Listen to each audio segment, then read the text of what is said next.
Does your Amazon Fire TV Cube keep turning off by itself or randomly goes to sleep? Don't worry, here are some simple fixes to stop the auto power off issue and keep your Fire TV Cube running smoothly. So first you have to perform a cool boot. Just unplug the Fire TV Cube from power and leave it unplugged for about 3 to 5 minutes, and then you have to plug it back in.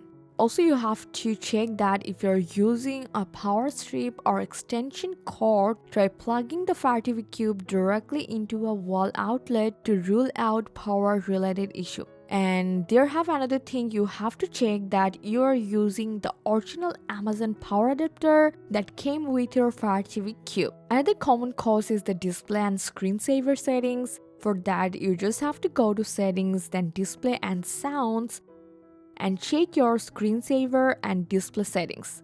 Make sure the sleep behavior is not set to turn the screen black or put the device into a sleep state too quickly. You should also disconnect any HDMI accessories, USB drives, or another HDMI cable. Just unplug all cables from the Fire TV Cube.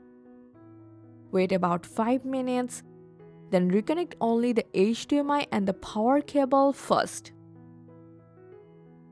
Now plug all other cables one by one and check that which one created the problem. And lastly, don't forget to check the remote. A faulty remote can sometimes send unwanted power command. So for that, you just have to remove the batteries from the remote for a while and see if the Fire TV Cube stays on. If needed, replace the batteries with a fresh set.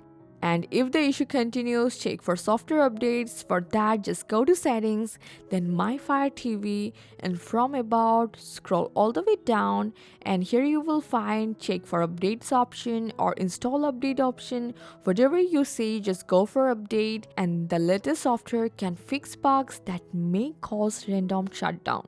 Hopefully one of the solutions fixed your Fire TV Cube and stopped it from turning off by itself. So let us know which fix worked for you, and thanks for staying tuned with Fix 9 till then.